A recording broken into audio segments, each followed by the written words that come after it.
Hey everybody, Ricky with Apple Valley Farm. A quick look at something today. Obviously, as you can see behind me, we are at an old little brick house that is burned down, and we're reclaiming the brick out of it. It's a very slow, very tedious process because we want to get the bricks, we need to get the mortar off the bricks.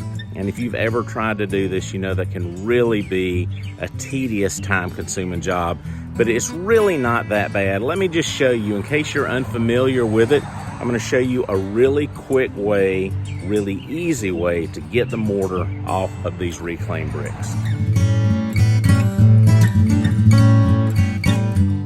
So obviously this is what we want, man. I just love this. So we've got these reclaimed bricks, this beautiful patina on here. You just can't buy this in a store. But to begin with, we've got this, you know. How do we get all this junk off of there? Well, it's really not that hard. The mortar wants to come off. And so you just need to find an edge, take your hammer, give it a tap. Oops, I'm trying to do this one-handed. There you go, and you see it wants to come off. Look at that, it just popped right off, and there you go.